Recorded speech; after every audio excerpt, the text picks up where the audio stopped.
Welcome to the December 18th, 2017 Kubernetes SIG Apps meeting. I'll start this off by sharing into chat a link to the meeting minutes and agenda for today. So that's in chat if anybody needs it. It's December 18th, and so we'll kick it off. Michelle, So the very first item we have is we've got a few announcements, and one of them that Michelle lovely put on here, though she can't make, is we're talking about doing a meeting in APJ's time zone, so the opposite side of the world. And we've had a lot of interest in trying to loop some folks in over there, getting their feedback and engaging in them and seeing how that works. In fact, there's been this broader idea of trying to do this with maybe some more SIGs. There's been interest. It was outspoken at our face-to-face at Coopgun as well. And so we are looking at possible dates, and Michelle's suggestion was February 12th. Does anybody have any thoughts on the date or when we should do it and why?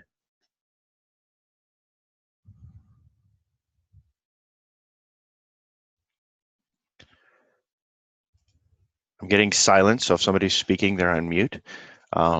February 12th it's a couple weeks before the Helm Summit. And so if there's no objections, we can pencil that one in and make sure that there's no conflicts or anything. And so this will be happening at a normal time, probably in the middle of the day for folks over in Australia and China and that side of the world. All right. The next thing I wanted to announce is first, I wanted to give some props. First to Vic. So Vic, we have tests that take the Helm charts and run them against Kubernetes head. And so every time something comes in, we run a subset of the community charts against it to make sure things continue to work, like stateful sets and other stuff. And for a very, very long time, they've been broken. Months and months and months. In fact, so far back that the graphs didn't show them passing. And over the last few days, finished last week, Vic went and got them working consistently.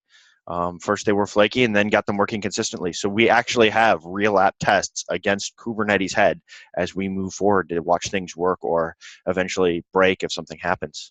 And they're actually useful now. So props to him. And then the next one is, oh, I'm totally going to butcher this name, so I'm sorry. Masayit, for working on the flaky job tests. We've had a real problem with job tests for a while. They were a bit flaky, to say the least. And because they were flaky, the question came up of, should we remove these from Kubernetes tests? Because if we're running tests and they're flaky or they don't pass, and the same thing came up with the charts tests, why should we do them and pay for those runs and have that delay on each commit of Kubernetes itself? And so that was fixed, I think, just this weekend. So thanks, folks, for fixing tests. It made our testing a lot more useful. And I guess the last thing we should probably bring up again is, and I guess there was an extension to it, is there's the Helm Summit coming up in February. If somebody has a link, could you paste it into chat here? I don't have it offhand. The Helm Summit's coming into January, and the call for presentations has been extended through the end of the year. So you have something you want to present, you have something you want to talk about there, that's been extended. And they're accepting, oh, thanks, Brian. And they're accepting folks who also want to attend this. So save your seat, submit something if you're interested, and there is the link, and I'll add it to the notes here when we get to the next section. So thanks, everyone. That's what I've got. The next section we have in our stuff today is the Coopgun recap and thoughts on Coopgun. And there was a lot that happened there. We had the summit beforehand, we had Coopgun, we had a SIG Apps deep dive and an update, and plus everything else that happened there. And there was a lot that happened. And so I've been talking a lot now. Does anybody else want to share their thoughts or their recap of Coopgun?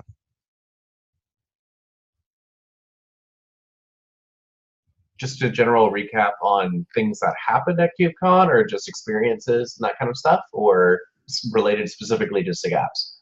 Sure. Okay. Yes, that's an awesome answer.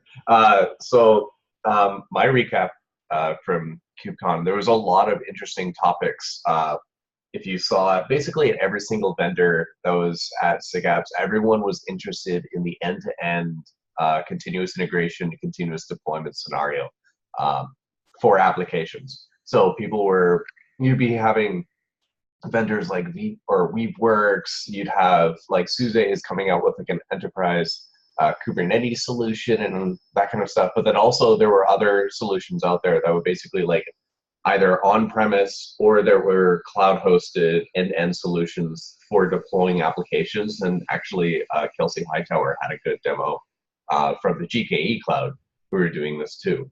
So I thought that was an interesting thing that was going on.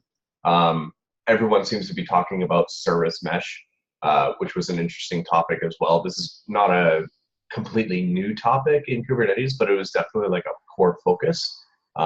So it seems like there was a lot of interest from users and they were interested in more advanced use cases with Kubernetes. It was less so about like how does Kubernetes run and how does pods, or what is a pod and what is a daemon set and all this. And it was actually more like, okay, so now I have all these applications up and running.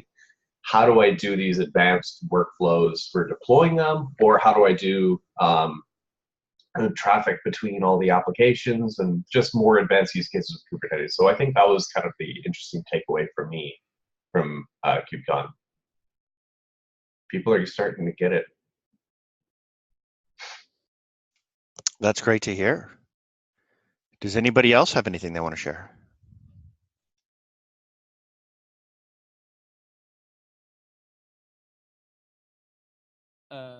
Just thought I'd mention one keynote that I thought was particularly applicable to apps. The keynote that Brandon Phillips did on the Tectonic dashboard and app lifecycle in there. I think it was like a 5-minute demo, and I'll try and find the video and paste it into the chat. But I thought that was particularly interesting.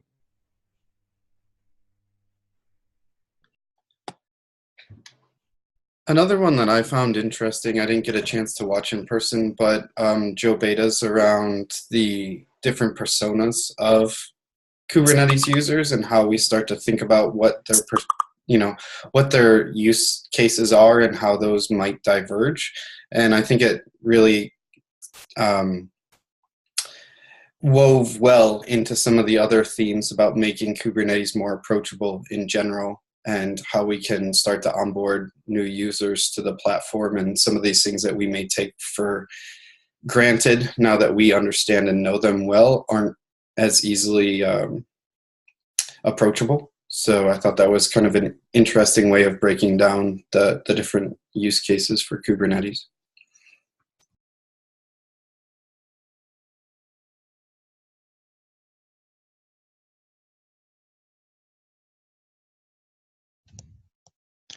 Great, thank you. Did anybody else have any thoughts or anything they noticed?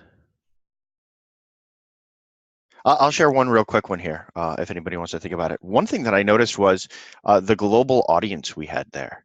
We had people from all over, and I met a number of people who were not native English speakers and had conversations with them. In particular, after the SIG Apps update and deep dive, and both times I met people who struggled with English, who were diving into Kubernetes and came to the US to learn more about it and get more engulfed in the community and understand what's going on. And so it's really interesting to see how we're scaling out in directions that go much further than Silicon Valley and the typical technical circles. This was something that I didn't see a year ago. To add on to things that I didn't see a year ago, last year, and when we were in Seattle, a lot of the conversations and a lot of the talks were, hey, look, I can run Kubernetes in my business, whatever my business is. This year, it seems that it's moved on to say, all right, well, we figured out it works. And now this is why we see the deeper talks into like service meshes, because we proved that the basics are there. So that's a great bit of success for a year.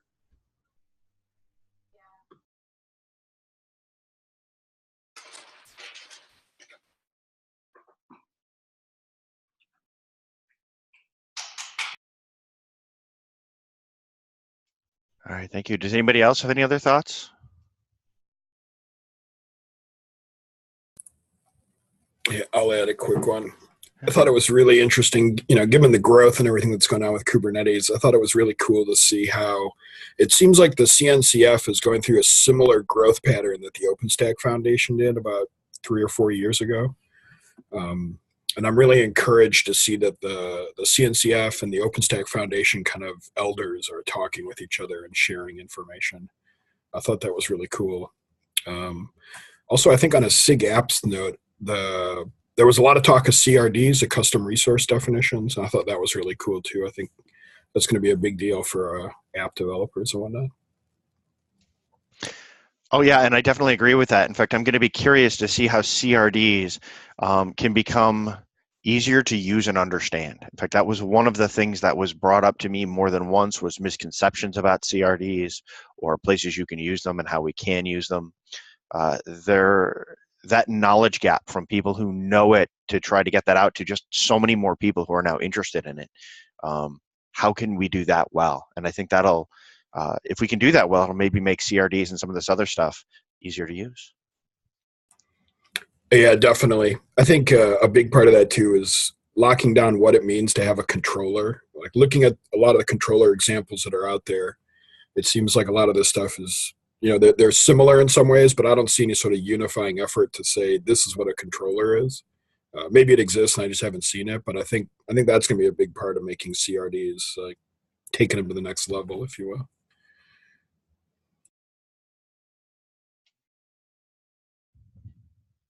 That's great. I think go ahead. Sorry. there is there is some kind of formalism around what a controller is, but it is also somewhat loosely specified, and that's for a reason. I mean, everything in Kubernetes control plane is a controller of some type, right? Like there's node controller, endpoints controller, service controllers. For CRD controllers and custom controllers, there is some information out there about what the basic requirements are, the kind of do's and do nots, but it is also very open-ended because it's a very general problem.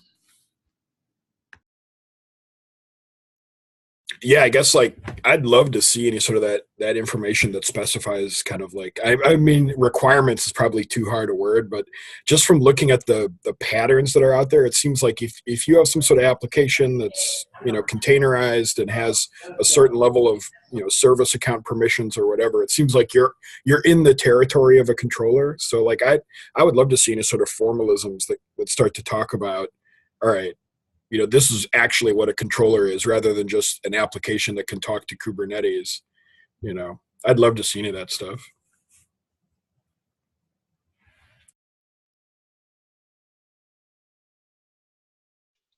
All right, thank you. Does anybody else have any other thoughts on Coopgun? And by the way, for those of you who've had thoughts, I haven't been able to get them very well into the notes, but I'm going to start adding them in there. If you wanted to add some of those into the recap and thought section of the notes, please do.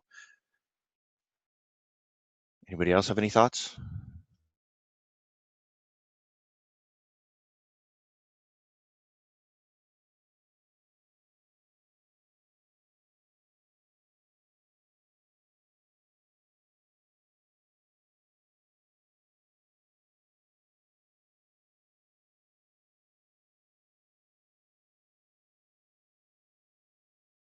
All right, so there is one more thing I'll throw in here. If you want to see the slides that were presented from the SIG Apps update, they are here. There's a couple other things that I added after that. Some of the stuff that caught my interest, like Helm has more contributors to it than projects even like Prometheus and FluentD and some of the others. It was interesting to see how when you compare the whole space and you look at the number of contributors and amount of contribution and interest, how much some of the app stuff has compared to other things in this space. And one of the things that that I got a chance to talk with people about is, the people who run the infrastructure, there's a certain number. But the people who are going to go deploy and operate applications in Kubernetes, that number is often seen as far greater than the number of people who actually operate the clusters. And so it's going to be interesting to see how that space comes together. And there was a little bit of that conversation. So I'll leave it at that. If you've got other questions about what was talked about, and the slides are there, and I'm not sure if it was videoed. If it was, we'll get that up. That's what I've got. So if there's nothing else for this section of today's stuff, we have a retrospective. and we have Jace here to run it because he does such a wonderful job running these. Are you there? Are you ready? Yeah, I am. I'm really sick and I had a coughing fit and I leaned down and I just broke my desk off and my keyboard is hanging. Oh no. So that was quite spectacular. So if somebody could take notes, that would be super, super cool. And this will be a fairly high lift on notes because you're going to need to capture what people say as we move through this.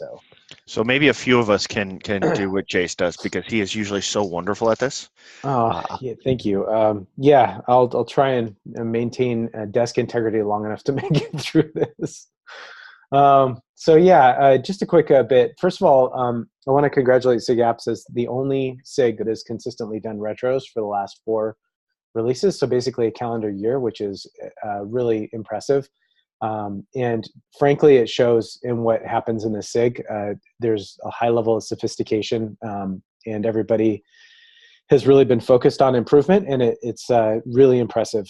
This is a great SIG, and I want to congratulate you on doing an amazing job at running the SIG. I see more SIGs than most, so I feel pretty qualified to say you're right at the top of the game there. So just a brief bit on why we do retrospectives. We really want to focus on things that we can improve and maybe call out some things that didn't go well in the discovery process so we can learn specific mechanisms or things that happened that need adjusting for the next release cycle. We want to keep it really positive and upbeat, but also get to the kernel of truth around something. And so if you find yourself having had some sort of frustration with another individual or group of individuals, my ask is that you focus on the process or the procedures that went into making the situation difficult as opposed to the actual people. If there are people problems, those are best addressed either individually or at the SIG leadership level. So anyway, I want to go quickly through what we said we were going to do for this release last retro. And I don't want to necessarily deep dive into these, but I'd love for you just to think about your part and how successful we were in getting these done. First of all was automation around release notes. Second was actionable alpha releases and artifacts. Third was a better best practices guide for charts. Another was blog post at the end of the release for best practices or new charts. And another was a client that doesn't break over patch releases and better being backwards compatible. And last was should not vendor directly from Kubernetes, should use GoDeps instead.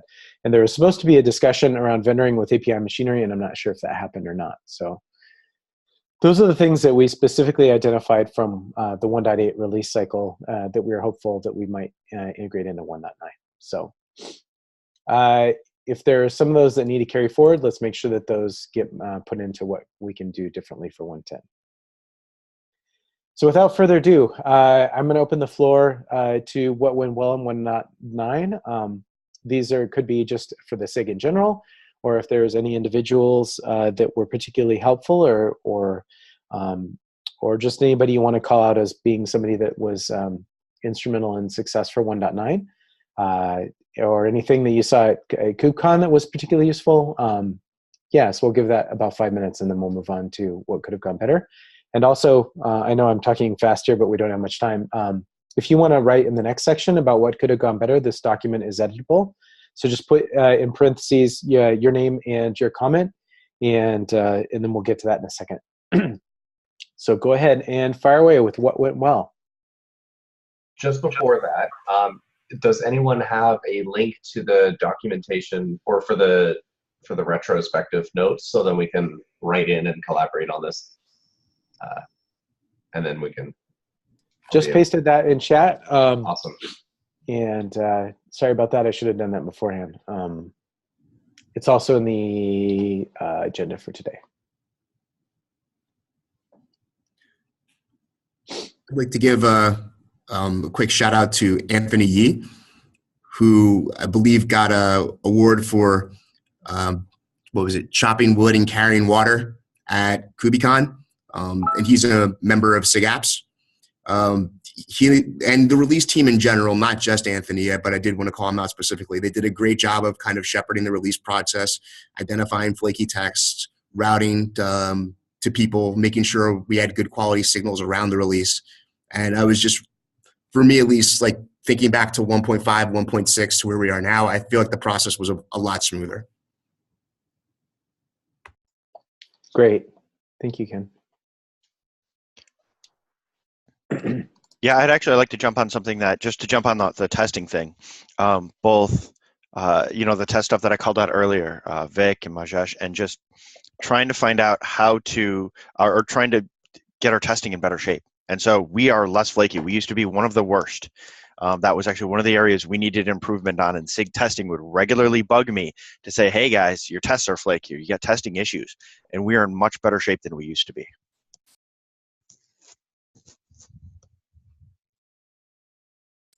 Cool.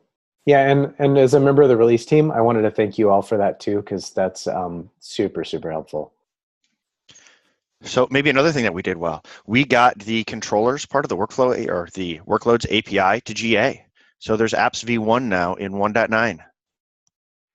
And that makes me happy, because quite frankly, going forward, that means we don't have to deal with the differing APIs and config files and especially Helm charts and stuff like that. If it's this version, use this, deal with that. We can start to move into a world of a stable API.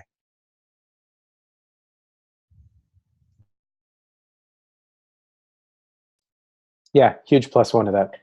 That was the news in this release. 1.9, that was the big news for sure. In the interest of time, we'll go on. If things come up during the retro, something comes up to you and you want to call out somebody that did something great or something that you think went well, we can definitely do that. But I definitely want to get into what could go better, because that's how we get better. So let's go ahead and open the floor to whomever wants to start here. Don't be shy. Okay. So one of the things from the last release retrospective that we said that we were interested in improving on was the backwards compatibility things for us, not just for SIG API machinery, ClientGo and whatnot, but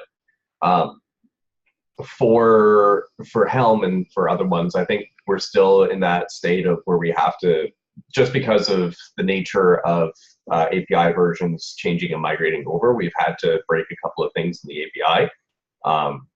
I think some endpoints inside of ClientGo change from one to another. But anyway, regardless of that, I think it's great that a lot of things are moving to V1. But I think we'd be very interested in seeing, or not in seeing, if there's a way we can get involved with trying to make a client that's a little bit more backwards compatible, so we don't have to break all the dependencies every release.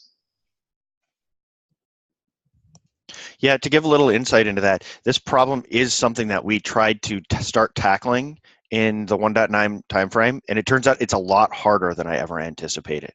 And so yeah, we could have done better maybe in communicating that and getting more people involved. And one of the things that I think we can do differently moving beyond is figure out how do we rope people into getting some of this client stuff going, both in Go and in other languages, and get a little bit more going with the SIG API machinery folks who deal with clients. Yeah.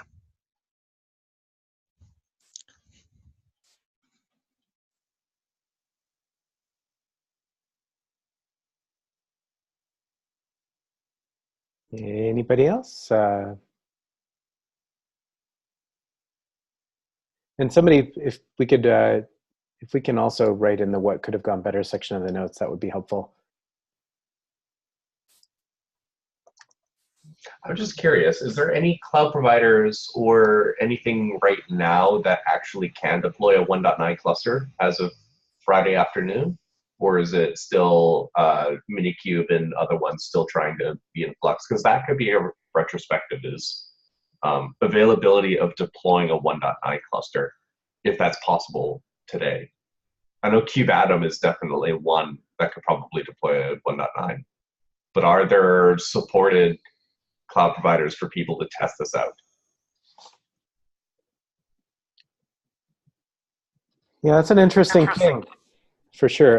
It also calls out, like, should there be some sort of conformance testing around, different cloud providers like the GKE and other, Amazon, all these cloud offerings? Like, should there be some sort of conformance testing against managed providers and Kubernetes providers?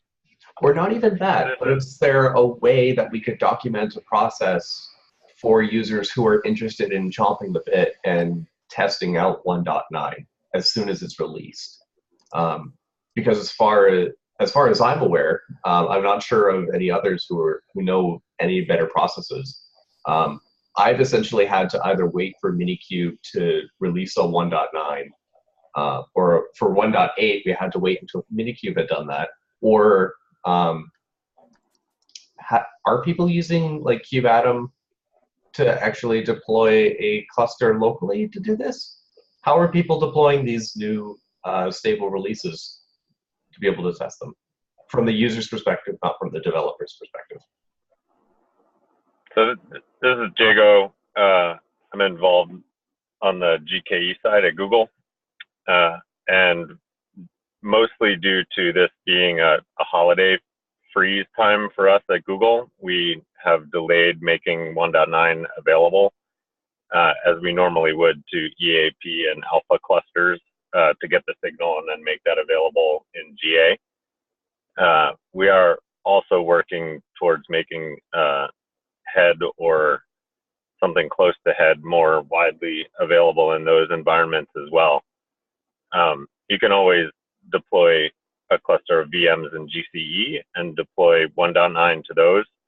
Of course, that's a more involved process for more advanced users, but that's been our approach, and I would assume that other cloud providers are in a similar situation where customers are more concerned with stability than having newest features at the holiday time. Right, exactly. Yeah, and I can totally understand it from the cloud provider perspective, because like I'm from the Azure team, and so we're focused as well on stability and making sure that customers have that we've tested out 1.9 and stuff like that. But for the people who are less so interested about stability, who are more interested in trying to test out these new releases so they can be ahead of it, I'm quite interested in, like, if we have any documentation, or if we don't, maybe that's an action item for 1.10 is how do we get people, we've released 1.10.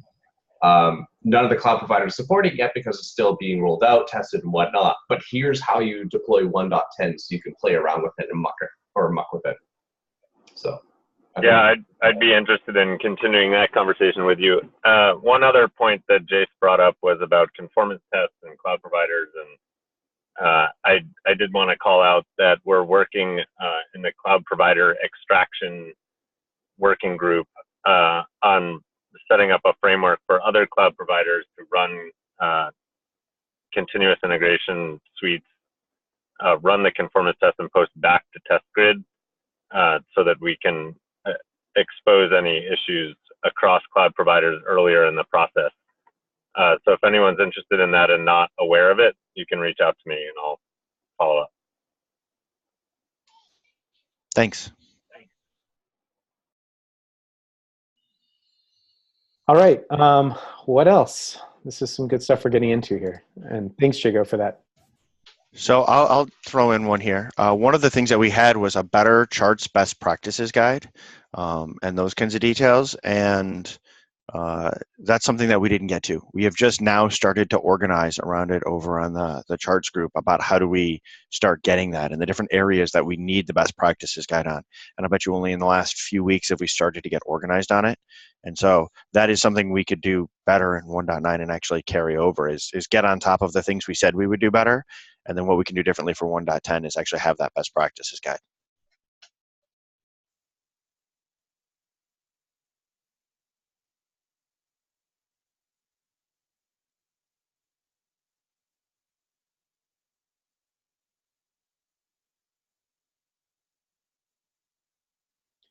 Cool. Anything else?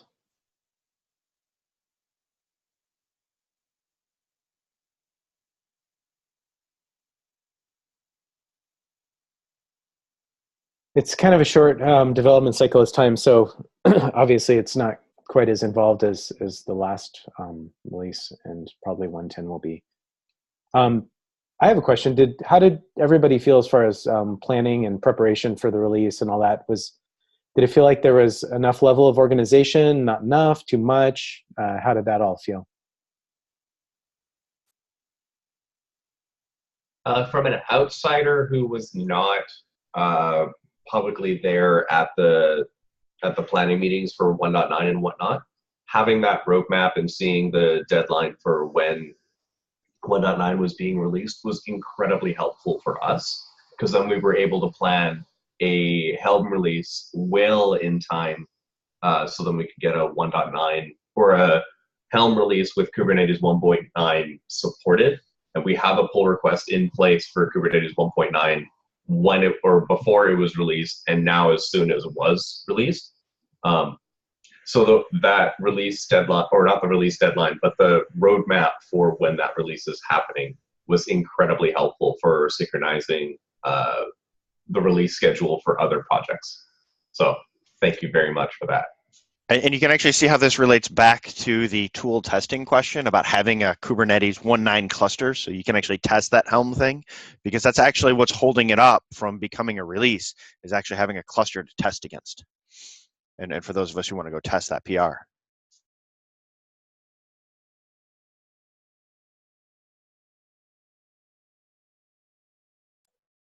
All right. Anything else?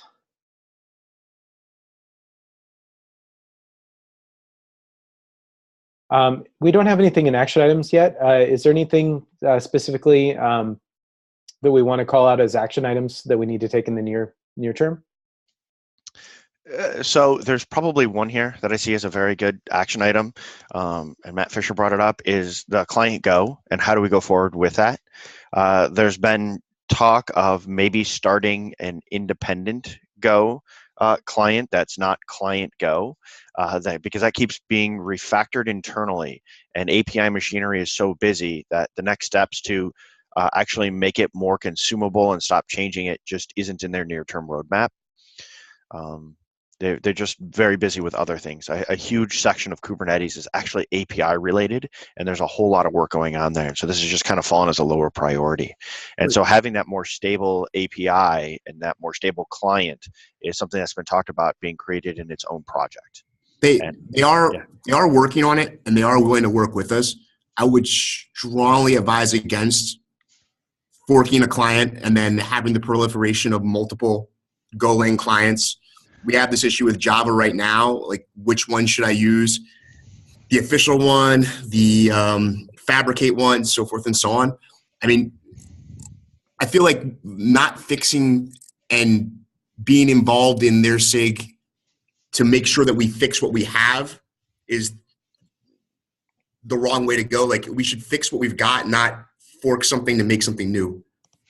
So this is where we probably need to start collaborating with people, because there's an org, github.com/Kubernetes-client, where there are a number of clients being worked on. TypeScript. The next one they were interested in was like a Ruby one. They're actually working on clients over there. And those folks and some of the folks I spoke with in API machinery were actually interested in creating a separate client to go do this as part of that organization. And so it's probably something where we could get maybe API machinery, because the API machinery folks, they're happy to have us work with them, but it's been like 18 months they've been trying to get it out and get it into a place where it could be imported into things without the mass change. And they don't see it being in shape for that in the next year because they don't have the people. And so now it becomes a question of, do people think it's now time to go create a separate client that the expectation is that people use like they would use a TypeScript client, and actually coordinating with the folks in API machinery, and it's actually API machinery that owns the Kubernetes Client org, and just trying to figure out what the best path forward was, because the suggestion initially came from somebody over there. Yes, there was the Contributor Summit. There was a discussion there about a lot of the client work. Like, one thing that's worth noting about the Go client is obviously weird compared to everything else, because it basically just sort of, it exists for Kubernetes usage, but is then sort of you can include it. It's a huge package. It has sort of features that basically that other clients don't have by virtue of it being this sort of weird first class thing. And I think some people were then sort of like, well, I have to use Go to use Kubernetes API because of ClientGo, and that was sort of viewed as certainly like a medium-term problem. So yeah, I'll dig out the notes from that session because there was quite a lot of discussion about like the ClientGo and the clients thing that contributes on it. So there are other enterprise Java integrations like Spark, Airflow, and many other things that don't use ClientGo and do use the Java client. It's not like you have to go with Go. I can certainly understand why people might show Go preference given the feature set represented by ClientGo and how it has become kind of a special client. But I just don't see how we're going to solve any of our problems by trying to rewrite it. I mean, so here's a question though. ClientGo is incredibly painful for people to use, especially when they have to upgrade. It's become a real time suck where people are just really getting tired of using it. And there are now some other ones starting to pop up in the general community to get around that have more of a stable API. And the folks who work on ClientGo have said in 2018 they don't think they're going to have the time and energy to go write that ship and get it into better shape. And so that's why a suggestion for another one came up, even happened, coming at it from the outside looking in rather than the inside looking out. And so that's just the context of where it came from. And so maybe the action item is to sit down with the ClientGo folks to come up with a path forward to make something that is incredibly consumable for outside people, and how do we get there? yeah, And maybe definitely. that's the action item, is just to sit down with them and say, let's go hash out, how do we make the developer experience better for people who've got tools who need to deal with this? And we'll let the direction fall out of that conversation with them. I mean, I know they're definitely, in talking to them, I know they are definitely focused on making the developer experience better for people who are trying to write third-party controllers and write API extension servers, and for people who have to import ClientGo and manage those dependencies. But maybe talking to them and, like you're saying, getting some commitment out of them with respect to a time frame and a delineation of what's achievable when, and that seems very reasonable. Yeah, and I wonder how different the case is for somebody writing a controller versus somebody writing a tool like Compose or one of the other many ecosystem tools. That I wonder how different the use cases are there and what they have to do. I'd be curious to find those differences. But in either case, we're taking up a whole bunch of retro time, although I think we have it to discuss this. I'll take the action to set up the meeting.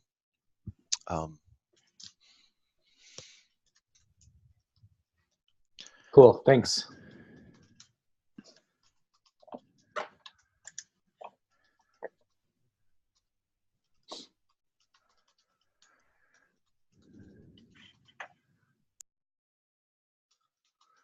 All right. All right, Jace, is there anything else we need to do with this retro? I just quick question is this value to the community? Does this serve a purpose, just generally speaking? Generally speaking, very much so. This release retrospective provides a huge amount of value to our team specifically. Yeah, and I'll say it does. And just to give a little thing here, so we discussed the timing and the issues with things like Helm getting out in these retrospectives. So one of the things I did was I took that schedule and I went and I nagged the Helm team with it because of the retrospective. So then they knew how to plan for this next time. And it just took a little nagging there, but it all happened because of this to try and drive some of the movement forward. And so I'm finding it to be useful. Great. That's I just want to make sure we're not wasting everybody's time. So it sounds like that might not be the case. So thank you.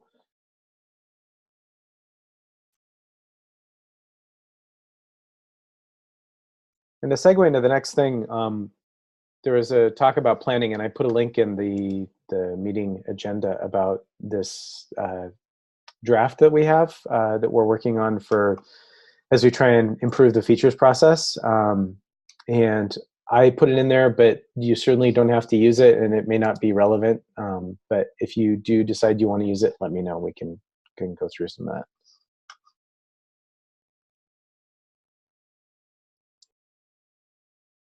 All right. Yeah, one of the next things, and so if you open up that doc in here, I'll share it in here. It actually points to something new, which is the CAP process. Is there anybody here who doesn't know what the CAP process is? All right, so I see hands up. Chase, since you've been involved in this far more than I have, and SIG Architecture owns it, and you're co-lead of SIG Architecture, would you mind taking a minute and outlining what the CAP process is? Sure. Just generally speaking, the CAP is the Kubernetes enhancement proposal. And it's a way to take our sort of existing cargo cult culture around how we do proposals and keep metadata and all that stuff, basically to try and provide a template so people can have data to track release over release. So when you're delivering something huge, it makes sense, release over release. And it's actually KEP. So basically, these are the sort of rocks or epics or however you want to refer to them that cross multiple release milestones. And the idea is that eventually we'll be able to automate these into some consumable format. There'll be metadata so you can look at any proposal and kind of find out where it's at in its life cycle, if it's halfway through being implemented or all the way. It also allows us to have something to talk about if there's architectural concerns or whatnot. So just, in your mind, think of CAP as being the next generation of what a proposal is. And so one of the nice things about having a proposal process that is consistent is that we can have the implementation around the proposals be consistent as well. So right now the feature process is a little bit cargo cult as well. So we sort of have this disembodied process for tracking features in the features repo, and then it goes into a spreadsheet somewhere, and nobody has any idea if it needs docs or not. So the idea is to try and bring all this closer to home to the SIG. And so let's say that you have a proposal or a CAP, and it's to deliver some big chunk of functionality. And in 1.10, you want to deliver items 1 and 2 out of that big picture thing so that it gets you closer to the end goal. Essentially, the item 1 and 2 become feature issues in the Kubernetes repo or the Kubernetes Helm or wherever that is. And you track the work on those issues throughout the release. And basically that takes the place of the features repo. So in order to get to that place, we, during planning, we basically outline all the things you need to know during the release to kind of sketch out those issues, those milestone issues.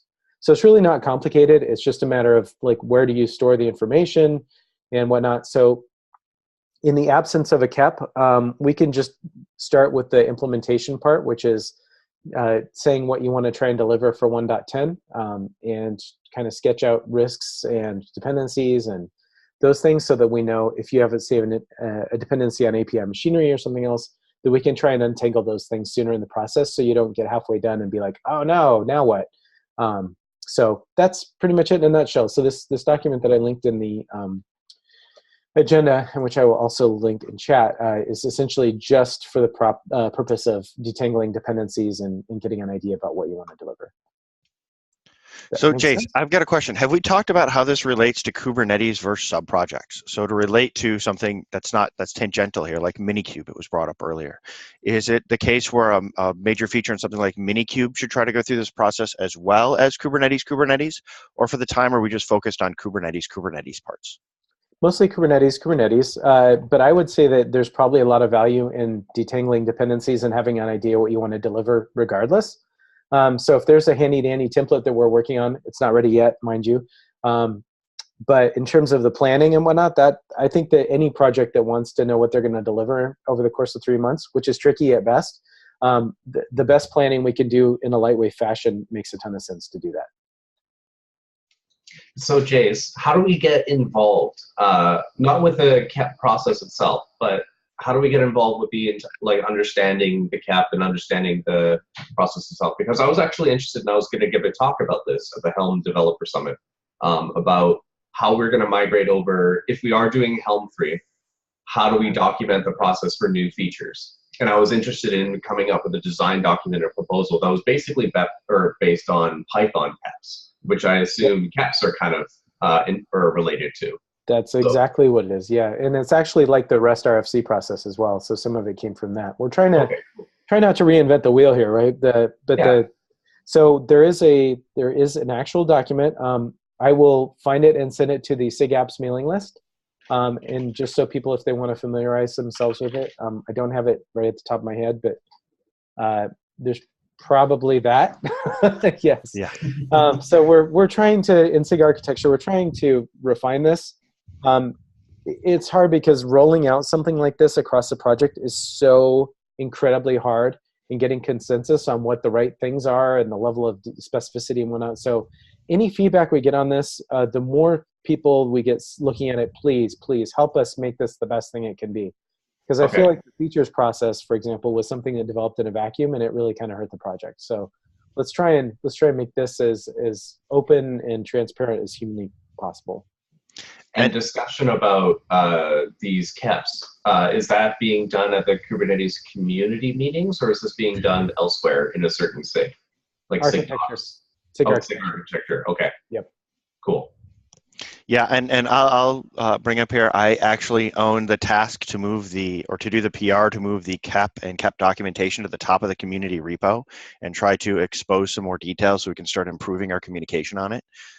So that should be coming soon. But I expect there to be lots of questions. And so if folks have questions, ask. The SIG architecture mailing list is probably a good place because asynchronously people can respond to you. And the folks who crafted it and know the most intent and what's going on are part of that list. So as you have questions, please ask, and hopefully people can jump on and respond, although they'll probably be slow for the next few weeks.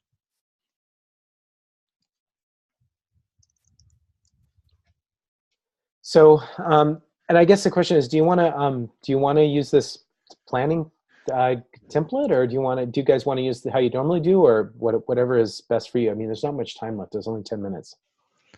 Yeah, we'll probably end up pushing the bulk of our planning to offline and afterwards. Okay. Things like Compose and Helm tend to plan a little bit differently from this. I think there's two areas where this comes to mind as being interesting. One is I think there was some stuff that Kenneth wanted to do around the jobs API stuff in 110. And that was things like maybe, was it getting a stable release of cron job out or something? And then the other place that we talked about doing something was capturing application metadata at a higher level. And I don't know if this is going to be a 110 thing or post, but if you look if you're familiar with Helm charts and you look at a Helm chart, there's data about something like a link to a logo, a name, a description, some of this stuff that encompasses a whole application. And you might say you've got a WordPress site, and you could even deploy WordPress and your Maria or MySQL database separately from each other rather than the same, but they both link into the same app. And this provides that traceability to the broader app, no matter how you manage it with dependencies or not. And is there a way to capture that at a much higher level, and what would that look like? And so that's what this is. I don't know that how much we'll get done in the 110 timeframe, but this is one of those things that came out of the app dev working group as something to dig into. And I don't see him on, but Antoine was the one who was kind of driving this. And so that's something that might even be interesting for a KEP discussion. Cool. Well, I tell you what I'm going to do. I'm going to drop off, but I'm going to enable or avail myself to the SIG. If you want to do any kind of planning or want me to help, help detangle dependencies or whatever that is, or even help try a sample KEP, I would love to help you all do that, because I think that there's a tremendous amount of value here, and it's just a matter of trying to fine tune the process. All right. Thanks, Jace. All right, we've got a few minutes left. And so I won't dig into the planning stuff today because we've only got a few minutes left and we can get a little long on it. The one thing that I'll say that I forgot to do in the announcements earlier was the charts repo. GitHub.com/Kubernetes/charts is now set up to use owners files like everything else. And so people can self-manage their charts. We're going to let maintainers who show they can do a good job self-manage the charts they've got. And we'll do that through owners files, and just like on Kubernetes itself, they can do looks good to me on it with reviewers and approvers. And that's now in place and working and mildly documented on the charts repo. Even how somebody can become an owner and get their owners files and what they need to do with some examples. So that's up, and that's another new thing that just came out. We're trying to improve velocity on the charts repo for getting changes in. Did anybody want to dig into planning on one of these two things, either jobs or the application metadata? Or did you want to punt that till later? I'd prefer to punt that till after we get back from vacation. There's some other people I'd like to talk to before we actually start planning it out, because it does kind of affect several other teams. Mm-hmm. Okay. Sounds great. Well, then I'll leave it to open discussion at this point. We've got open discussion and 7 minutes left. Did anybody have anything they wanted to discuss today other than what we went through? Hey, Matt, it's Josh. Can you hear me? Sure can. Hey, how are you? Good. How are you? Good. I'm wondering, I wanted to say something about the topic you just brought up, charts of risk files. What is the ideal workflow in your mind coming from the project from like a PR standpoint? So the ideal workflow, this is something that's on Kubernetes. So on the charts repo, there's a reviewing guidelines document that has the details of the process, and we're going to be expanding on that. But a chart should basically follow best practices, which are going to be slowly added to here in addition to the chart best practices that are in the Helm documentation. And then there's certain CI tests that obviously need to pass. And if it's following best practices and passes CI, then a chart maintainer or a chart approver can do /looks good to me and approve the chart. If you're not sure if something's a best practice and it's not documented, then please feel free to ask and bug folks. There's a whole bunch of chart maintainers, and we want to make it. Yeah. So I understand the Okay. CI piece. Yeah. I'm wondering more about, so like recently Chart Museum had several PRs that did the same thing coming from other people. So how do you handle that kind of thing? Yeah, I would encourage chart. I'm sorry, Josh, you're breaking up a little bit for me. But what I think you're asking is how to handle cases where multiple people, how do multiple people, when you have maybe the same content in a PR doing it different ways, or maybe even doing the same thing, how do you deal with that? That's the kind of thing that just in general in open source, I tend to take the first one that came in, or the best one, probably the best one first if somebody was more complete, and then that's the one that can go in, and then the other one is overcome by events or a duplicate, or if it's a duplicate, if it's the exact same thing and maybe somebody implemented the same thing better, and you can describe it and then just politely point that out that it was implemented elsewhere, and just merge or otherwise close the issues. Right, but I'm just saying, what I'm asking kind of is it encouraged for us to maybe maintain our own version of the chart, and then instead of people submitting their own PRs to Kubernetes charts, just say this is the flow for our app, and we do a PR when we release the chart on our end, and all the hacking on the chart maintains in the Chart Museum repo. No, we actually encourage maintaining the chart within the charts repository right now. We are working on functionality that does not exist to take charts from trusted external sources. One of the big reasons for that was stuff like GitLab. The folks at GitLab don't want to maintain their GitLab chart on GitHub. They'd like to maintain it on GitLab, right? And so we are looking at adding that kind of process to it, but it is not ready to go yet. Okay. Yeah, I think the problem we're having is like people don't get really notified. I know you CC me and stuff, but other people who would want to be part of the conversation, it's hard to track. So I'm wondering if there's a better way to. Yeah, there's a plugin in the Kubernetes infrastructure called blunderbuss, which probably doesn't tell you anything about what it does. And when it's enabled on a repo, it can look at the reviewers in an owner's file and a pull request and the code that was changed in it, and then notify or actually request review from people who are reviewers in the tree for that particular thing. And we just turned that on as well.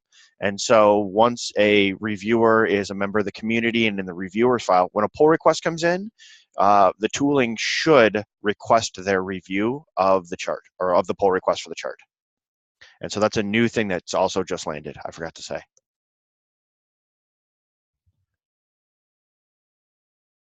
Okay, that sounds good. Yeah, because we're looking at improving that workflow. I really ideally would like the people who own the charts when a pull request to come in to get notified of those changes so they have a way to automatically do it. And the way is the bot should start requesting review.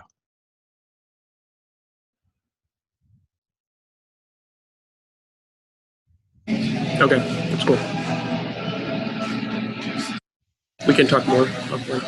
Okay, yeah, if you've got questions, feel free to reach out to me or one of the other charts maintainers. So we've got 2 minutes left. Does anybody have anything else they want in the open discussion?